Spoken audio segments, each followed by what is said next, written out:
Hello, I'm Allison. Welcome to Chapter a Day Bible Reading, where I will be reading one chapter a day of the Authorized King James Version of the Bible. Let's begin. 2 Samuel chapter 13. And it came to pass after this, that Absalom the son of David had a fair sister, whose name was Tamar, and Amnon the son of David loved her. And Amnon was so vexed that he fell sick for his sister Tamar, for she was a virgin, and Amnon thought it hard for him to do anything to her. But Amnon had a friend whose name was Jonadab, the son of Shimeah, David's brother, and Jonadab was a very subtle man. And he said unto him, Why art thou, being the king's son, lean from day to day? Wilt thou not tell me? And Amnon said unto him, I love Tamar, my brother Absalom's sister. And Jonadab said unto him, Lay thee down on thy bed, and make thyself sick. And when thy father cometh to see thee, say unto him, I pray thee, let my sister Tamar come, and give me meat, and dress the meat in my sight, that I may see it, and eat it at her hand. So Amnon lay down, and made himself sick. And when the king was come to see him, Amnon said unto the king, I pray thee, let Tamar my sister come, and make me a couple of cakes in my sight, that I may eat at her hand. Then David sent home to Tamar, saying, Go now to thy brother Amnon's house, and dress him meat. So Tamar went to her brother Amnon's house, and he was laid down. And she took flour, and kneaded it, and made cakes in his sight, and did bake the cakes. And she took a pan, and poured them out before him, but he refused to eat. And Amnon said, Have out all men from me.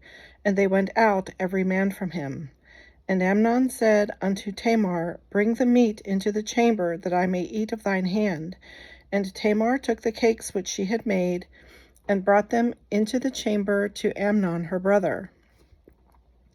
And when she had brought them unto him to eat, he took hold of her, and said unto her, Come lie with me, my sister. And she answered him, Nay, my brother, do not force me, for no such thing ought to be done in Israel. Do not thou this folly.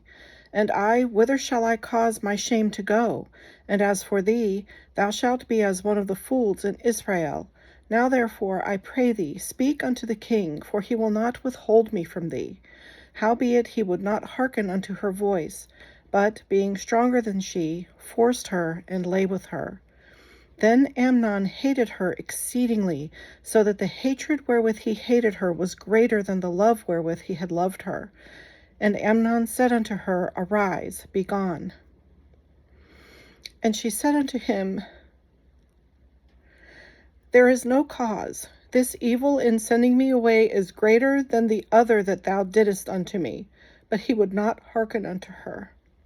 Then he called his servant that ministered unto him, and said, Put now this woman out from me, and bolt the door after her.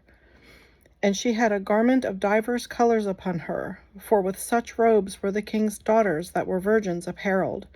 Then his servant brought her out, and bolted the door after her. And Tamar put ashes on her head, and rent her garment of divers colors that was on her, and laid her hand on her head, and went on crying. And Absalom her brother said unto her, Hath Amnon thy brother been with thee? But hold now thy peace, my sister, he is thy brother, regard not this thing. So Tamar remained desolate in her brother Absalom's house. But when King David heard of all these things, he was very wroth. And Absalom spake unto his brother Amnon neither good nor bad, for Absalom hated Amnon, because he had forced his sister Tamar.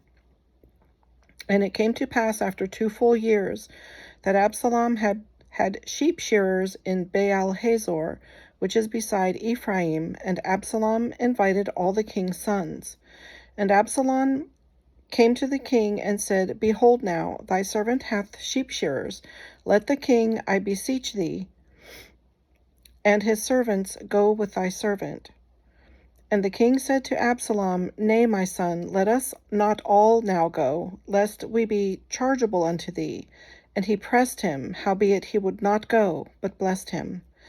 Then said Absalom, If not, I pray thee, let my brother Amnon go with us. And the king said unto him, Why should he go with thee?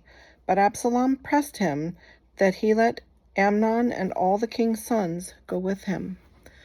Now Absalom had commanded his servants, saying, Mark ye now when Amnon's heart is merry with wine, and when I say unto you, Smite Amnon, then kill him. Fear not, for have I not commanded you? Be courageous and be valiant. And the servants of Absalom did unto Amnon as Absalom had commanded. Then all the king's sons arose, and every man gat him up upon his mule, and fled. And it came to pass, while they were in the way, that tidings came to David, saying, Absalom hath slain all the king's sons, and there is not one of them left. Then the king arose, and tare his garments, and lay on the earth, and all his servants stood by with their clothes rent. And Jonadab, the son of Shimeah, David's brother, answered and said, Let not my lord suppose that they have slain all the young men, the king's sons, for Amnon only is dead. For by the appointment of Absalom this hath been determined from the day that he forced his sister Tamar. Now therefore let not my lord the king take the thing to his heart, to think that all the king's sons are dead, for Amnon only is dead. But Absalom fled. And the young man that kept the watch lifted up his eyes and looked, and behold, there came much people by the way of the hillside behind him. And Jonadab said unto the king, Behold, the king's sons come. As thy servant said, so it is. And it came to pass, as soon as he had made an end of speaking, that, behold, the king's sons came, and lifted up their voice, and wept. And the king also and all his servants wept very sore.